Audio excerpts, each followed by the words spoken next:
Bismillahirrahmanirrahim. Assalamualaikum warahmatullahi wabarakatuh. Innal hamdalillah nahmaduhu wa nasta'inuhu wa nastaghfiruh wa na'udzu billahi min shururi anfusina wa min sayyiati a'malina. Man yahdihillahu fala mudilla lahu ومن يضلل فلا هادي له. أشهد أن لا إله إلا الله وحده لا شريك له وأشهد أن محمدا عبده ورسوله صلى الله وسلم عليه وعلى آله وأصحابه ومن تبعهم بإحسان إلى يوم الدين.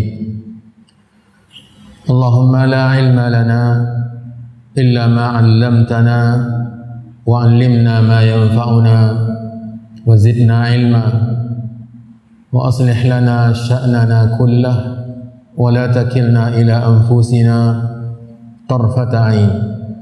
اللهم إنا نسألك علما نافعا ورزقا طيبا وعملا متقبلا. معاشر المسلمين معاشر المسلمات, jemaah salat subuh di hari ini, di hari Senin tanggal 9 Syawal 1441 Hijriah di Masjid Raudhatul Jannah di Kota Pekanbaru, Riau, yang semoga senantiasa dirahmati, diberkahi dan dilindungi oleh Allah Subhanahu wa taala. Pagi hari ini dengan sangat bersyukur kepada Allah Subhanahu wa taala, memuji dan memujanya, mengagungkan dan membesarkannya, karena Allah Subhanahu wa taala berhak dipuji, disanjung dan dipuja, diagungkan dan dibesarkan, disyukuri dalam kondisi apapun juga seorang hamba. Allah Subhanahu wa taala dipuji dalam setiap keadaan. Alhamdulillahi ala kulli hal. Segala puji milik Allah yang diangkat dan dipanjatkan oleh seorang hamba dalam keadaan apapun juga dia. Dalam keadaan lapang maupun dalam keadaan sempit, dalam keadaan mudah meskipun juga dalam keadaan sulit, dalam keadaan senang begitu juga dalam keadaan susah, dalam keadaan sehat begitu juga ketika sakit. Allah Subhanahu wa taala tetap berhak untuk dipuji oleh seorang hamba, karena seorang hamba tidak pernah lepas dari nikmat Allah Subhanahu wa taala. Mungkin nikmat yang sekarang ini kita menerimanya dari Allah Subhanahu wa taala adalah kembali ke rumahnya untuk salat berjamaah.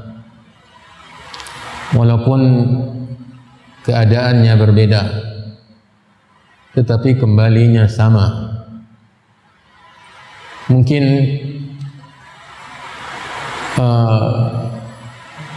bisa jadi dalam suasana sempit nilai ibadah kita lebih tinggi dan lebih besar di sisi Allah Subhanahu wa taala.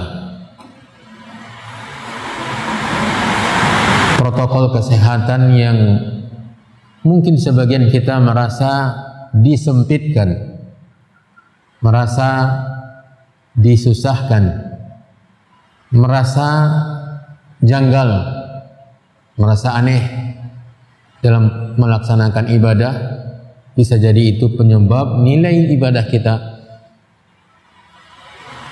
menjadi tinggi di sisi Allah Subhanahu wa taala. Jarak antara seseorang dengan temannya dalam satu saf yang mungkin sangat tidak menyenangkan kita karena memang rapatnya saf di antara hikmahnya adalah merapatkan hati. Tetapi dalam kondisi seperti ini dan juga merupakan aturan ilahi subhanahu wa ta'ala, bisa jadi meskipun jarak jasad dan tubuh kita berjauh-jauhan, tetapi hati kita mungkin lebih dekat dari yang sebelumnya.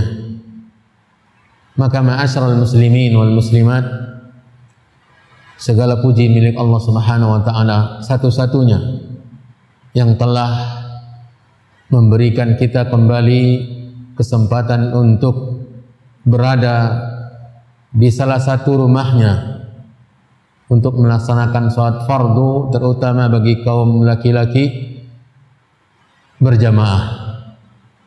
Secara resmi pagi ini adalah yang pertama kali kita melakukan salat berjamaah di masjid ini. Semoga untuk berikutnya lebih dimudahkan oleh Allah, lebih diberi ketenangan oleh Allah Subhanahu wa taala, lebih dicintai dan diridhai oleh Allah Subhanahu wa taala, dengan tetap merasa lapang dada dengan aturan-aturan ini. Ini memang aturan, nampaknya aturan manusia,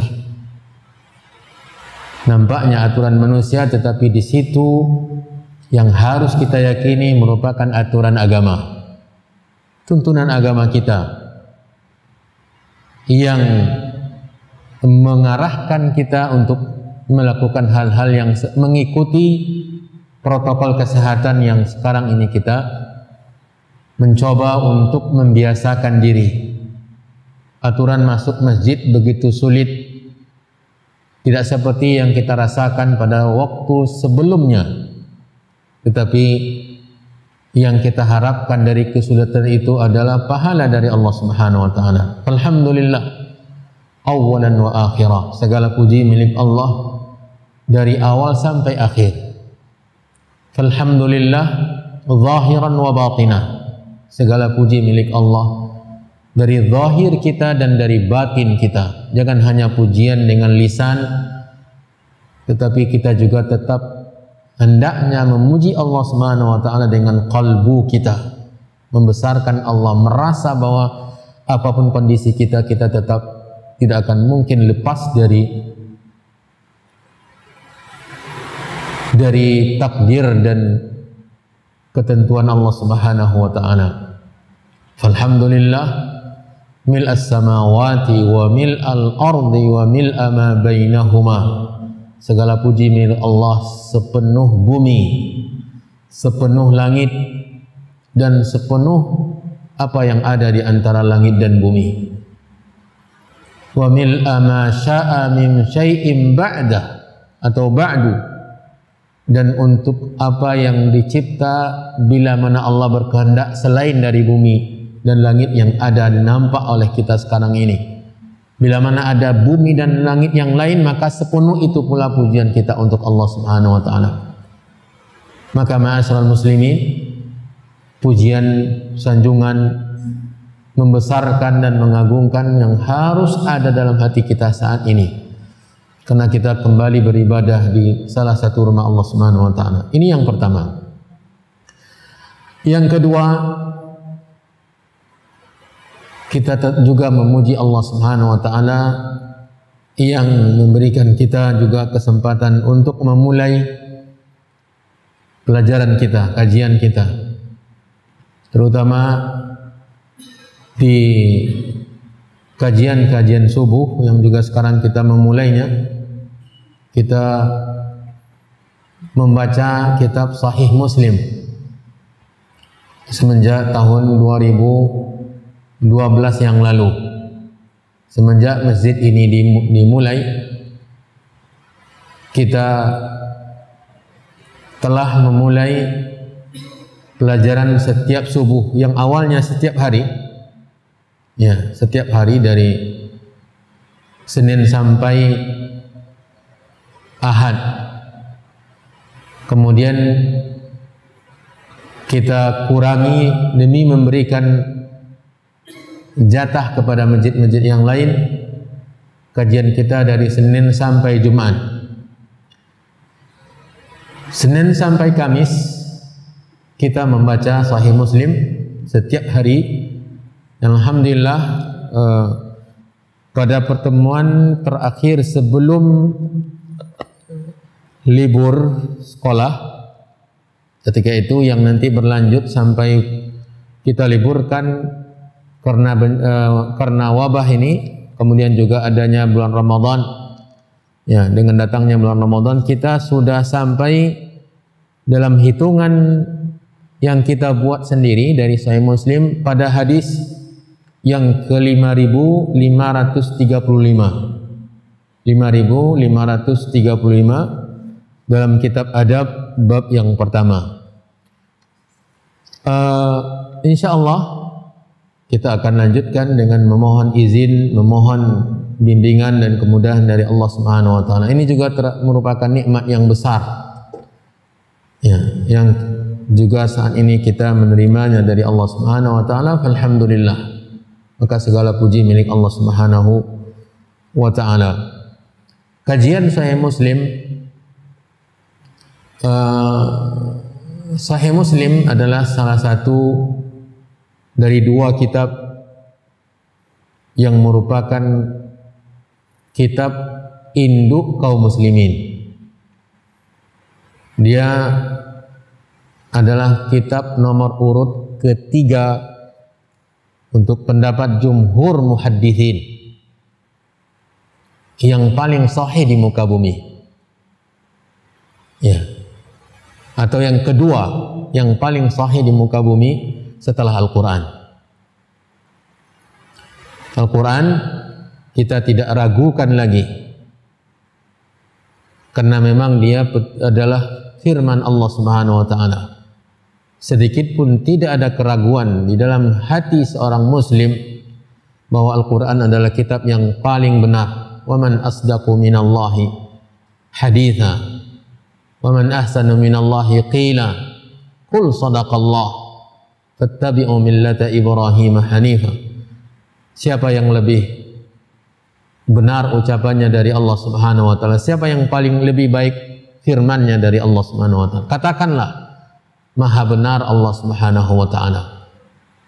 Dzalikal kitabu la raiba fihi hudan lil muttaqin. Itulah kitab yang tidak ada keraguan padanya sebagai petunjuk bagi orang-orang yang bertakwa. Syahrul Ramadan alladzi unzila fihi al-Qur'anu hudan lin-nasi wa bayyinatin minal huda wal furqan. Bulan Ramadan yang diturunkan di dalamnya Al-Qur'an sebagai petunjuk bagi manusia, penjelasan untuk petunjuk tersebut dan pembeda antara yang hak dan yang batil. Kitabun anzalnahu ilaika mubarakun, kitab yang telah kami turunkan kepadamu yang diberkahi. Liyadabbaru ayati, agar mereka mentadabbur ayat-ayatnya. Dan ayat-ayat yang lain yang menjelaskan tentang Al-Quran. Dan hampir, ini kaidah, setiap surat yang dimulai oleh huruf-huruf muqatta'ah, huruf-huruf yang tidak ada maknanya, alif lam mim, ya. Di surat Al-Baqarah, surat Ali Imran, alif lam ra, alif lam mim ra, alif lam mim ain sin qaf taha, ya, yasin, sad, nun, qaf, kaf, ha, ya, ain, sad. Ini bentuknya. Setiap surat-surat yang dimulai oleh huruf-huruf tersebut hampir semuanya setelahnya menegaskan tentang Al-Quran, menegaskan tentang Al-Quran Al-Karim sebagai wahyu dari Allah Subhanahu wa taala. Alif lam mim dzalikal kitabu la raiba fihi hudan lil muttaqin. Ya. Alif lam mim dalam surat Alif lam mim As-Sajdah yang dibaca yang disunnahkan untuk dibaca di subuh hari Jumat pada rakaat pertama. Kemudian ada sujud tilawahnya, Alif lam mim tanzilul kitabi, diturunkan kitab Al-Quran. Jadi ini tidak diragukan lagi oleh seorang muslim bahwa Al-Quran adalah wahyu Allah yang tidak akan ada secercah pun keraguan, kesalahan di dalamnya. Wala ya'tunaka bimatsalin illa ji'na, dan tidaklah mereka mendatangkan sebuah perumpamaan, atau dalam ayat yang lain menjelaskan tentang kebenaran Al-Quran. Kemudian yang kedua, atau yang pertama setelah Al-Quran, Sahih Bukhari, yang kitab yang paling sahih, merupakan pegangan seorang muslim dalam hidupnya. Sahih Bukhari, kitab hadis, dan dia wahyu sebagaimana Al-Quran wahyu. Hadis Nabi SAW adalah wahyu sebagaimana Al-Quran wahyu Allah Subhanahu wa taala, yang menjelaskan bahwa sunnah adalah wahyu, hadis adalah wahyu. Al-Quran sendiri, Allah Subhanahu wa taala berfirman, wa ma yantiqu 'anil hawa in huwa illa wahyun yuha. Tidaklah dia berbicara berdasarkan hawa nafsu, maksudnya Nabi Muhammad SAW, dan tidaklah dia kecuali wahyu yang diwahyukan untuknya, illa wahyu yuha. Kemudian ayat-ayat yang menjelaskan bahwa Nabi diberikan hikmah, diberikan hikmah. Sepakat para ulama tafsir bahwa makna hikmah di situ adalah sunnah Nabi Sallallahu Alaihi Wasallam. Kemudian Nabi sendiri yang mengatakan dalam hadis yang sahih, ala wa inni utitul Qur'ana wa mithlahu ma'ah. Ketahuilah bahwa saya diberikan Al-Quran dan bersamanya yang serupa dengan Al-Quran. Maksud keserupaan di sini adalah sama-sama wahyu dari Allah Subhanahu wa taala. Maka dari wahyu yang kedua, yaitu sunnah, yang paling sahih di muka bumi ini adalah kitab Sahih Al-Bukhari, dinisbatkan kepada pengumpulnya Al-Bukhari. Sahih, kitab sahih. Al-Bukhari yang mengumpulkannya, yang mengumpulkannya Muhammad ibn Ismail Al-Bukhari bin Ibrahim ibn Miqsam ibn Bardizbah Al-Ju'fi Al-Bukhari. Al-Bukhari penisbatan kepada nama tempat Bukhara, salah satu dari bahagian daerah di belakang sungai Wara'in Nahar, yang sekarang mungkin keberadaannya di negara Uzbekistan. Itu Bukhara. Beliau berasal dari sana, bukan orang Arab, bukan orang Arab. Ini menunjukkan Islam itu adalah milik semua manusia. Menguasainya bukan hanya orang Arab saja. Maka Allah Subhanahu wa taala menjadikan beliau Al-Imam Al-Bukhari sebagai salah satu dari penegak agama Islam dengan usahanya mengumpulkan hadis sahih. Dia mengumpulkan hadis sahih ini, bukan itu saja yang dia dapatkan dalam belajar agama. Makanya dia mengatakan, saya mengenal sekian ribu hadis, menghafal sekian ribu hadis yang sahih, dan 2 kali lipat yang dia hafal dari yang bukan sahih. Jadi yang dia ambil dalam Sahih Bukhari, dalam sahihnya itu adalah hadis yang disaringnya, hadis pilihan, dengan memberikan standarisasi untuk menyaring hadis-hadis tersebut dengan standar yang sangat ketat, yang diakui oleh oleh manusia setiap masa. Semenjak Sahih Bukhari itu terkumpul sampai hari ini, kitab Sahih Bukhari ini diteliti oleh penama, dihafal, dikuasai, dipelajari. Makanya mungkin di zaman kita sekarang ini orang yang tidak menghafal Sahih Bukhari, tetapi di zaman-zaman di abad ke-3, ke-4, ke-5, ke-6, ke-7, ke-8, sekarang kita pada abad ke-15, Itu Sahih Bukhari itu berlalu melewati masa demi masa dengan saringan-saringan para ulama. Ya. Diteliti oleh para ulama persyaratannya, hadis-hadisnya, bahkan sekecil apapun yang tertulis dalam Sahih Bukhari itu mereka periksa dengan sangat teliti. Makanya ada kritikan-kritikan untuk Sahih Bukhari. Tapi kritikan itu tidak terlalu berarti, karena mereka yang meneliti, yang mengkritik ini mengakui luar biasanya Sahih Bukhari. Seperti Al-Hakim An-Naisaburi pada abad ke-5 Hijriah atau ke-4 Hijriah. Ya. Menghasilkan sebuah kitab karena dia meneliti Sahih Bukhari dan Sahih Muslim. Nama kitabnya Al-Mustadraku 'ala Sahihaini. Hasil kritikan terhadap dua kitab sahih. Berkumpul sebuah kitab. Karena begitu menguasainya Imam Al-Hakim ini terhadap dua kitab ini dan mengetahui secara sempurna persyaratan Bukhari dan Muslim dalam mengeluarkan hadis, sehingga dia melihat ada hadis-hadis yang lain yang sesuai dengan persyaratan Bukhari Muslim tetapi tidak ada dalam kitab sahih tersebut. Ini kan hadis ini sama, persyaratannya sama, perawinya sama, pokoknya diteliti semua persyaratan kemudian ternyata sama. Loh, kenapa tidak ada? Kenapa tidak ada dalam Sahih Bukhari? Ini pertanyaan besar oleh Imam Hakim. Kok tidak ada padahal persyaratannya sama? Ini keteledoran Imam Bukhari. Dikumpulkannya hadis pertama, hadis kedua, hadis ketiga. Untuk Muslim pun juga dikumpulkannya. Terkumpullah sekian banyak hadis yang sebenarnya sesuai dengan persyaratan Imam Bukhari dan Muslim, tetapi tidak ada dalam kitab Sahih Bukhari dan Muslim. Karena kenapa begitu? Karena dia paham sekali dengan syaratnya Imam Bukhari dan Muslim. Ya.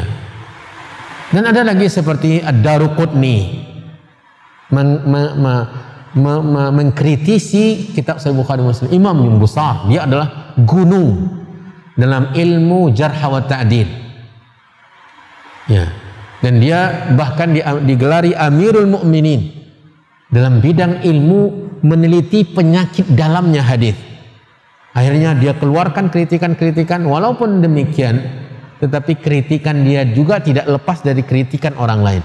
Ini menunjukkan bahwa Sahih Bukhari dan Muslim ini benar-benar melalui fase-fase setiap masa, setiap abad dalam penelitian, masuk ke dalam laboratorium para ulama-ulama, kemudian diperiksa dari A ke Z-nya, dari awal ungkapan katanya sampai ujungnya diperiksa dengan sangat teliti, dan ternyata dengan berhasil, dengan benar melewati setiap penelitian tersebut, Sahih Bukhari Muslim tetap pada penilaian para ulama.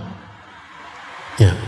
Mereka mungkin hanya berbeda pendapat tentang apakah yang menempatkan nomor urut pertama Bukhari atau Muslim. Itu yang apalagi dari ulama Naisabur, ulama yang berasal Imam Muslim dari sana. Mereka sangat menguasai Sahih Muslim sehingga mereka melihat bahwa Sahih Muslim ini bisa berhak mendapatkan urut pertama.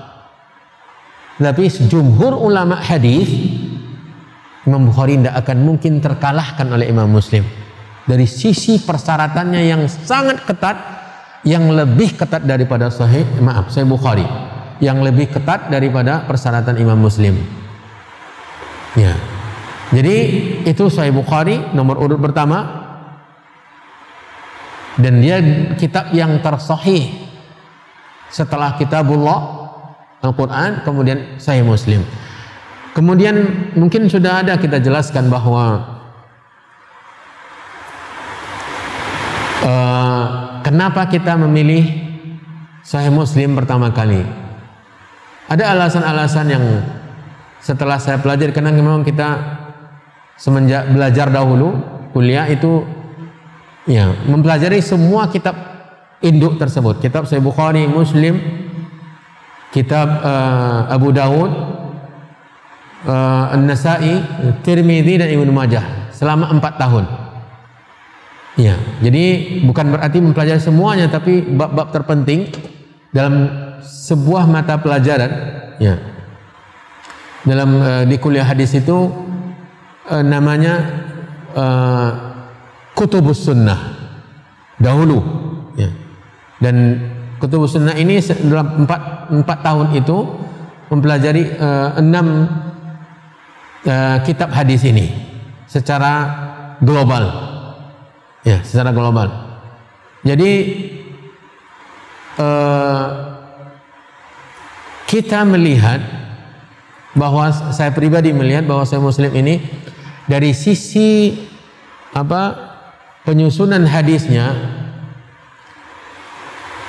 lebih mudah dipahami daripada Sahih Bukhari.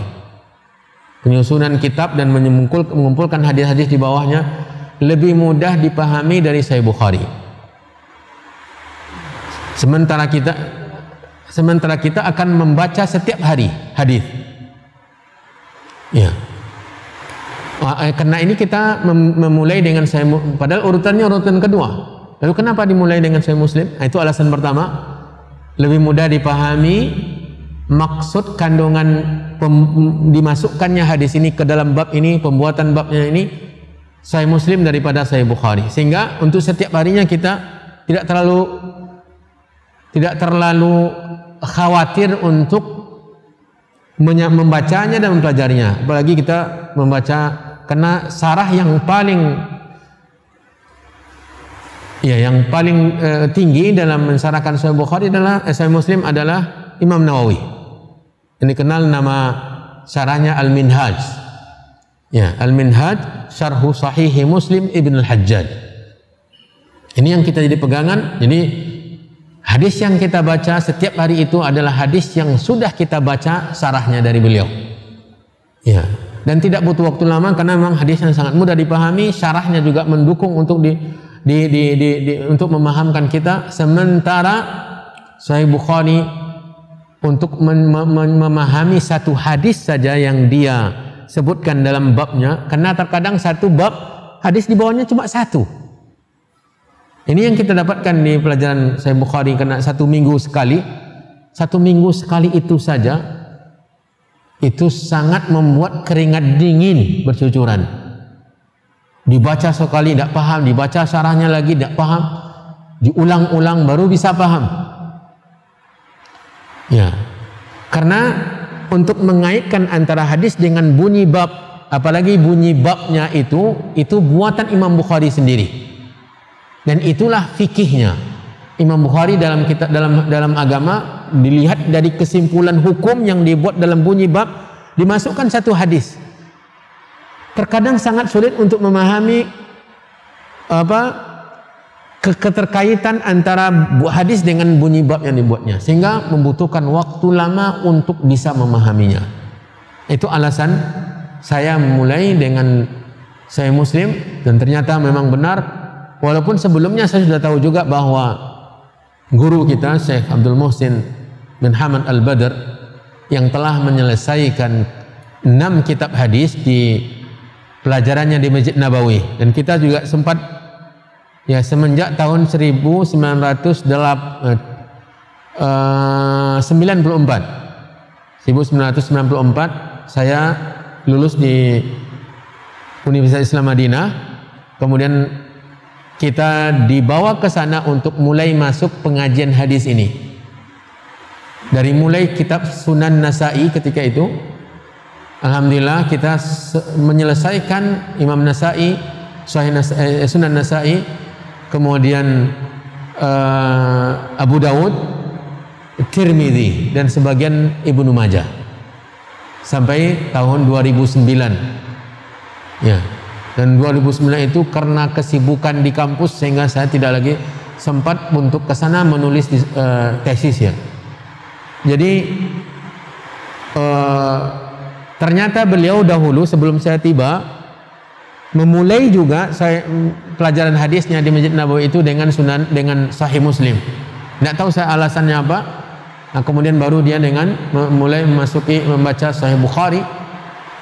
Nah, kemudian masuk ke kitab Sunan yang 4 dan sudah selesai semuanya. Kemudian dia ulangi lagi sekarang ini kepada Sahih Bukhari. Diulang kembali. Selesai dibaca semuanya, puluhan ribu hadis, dan itu pun setiap malam. Allahumma sayyiban nafi'an. Allahumma sayyiban nafi'an.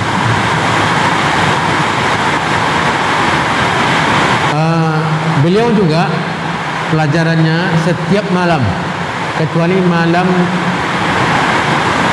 Jumat dan malam Kamis dan malam Jumat, atau malam Jumat saja ketika itu.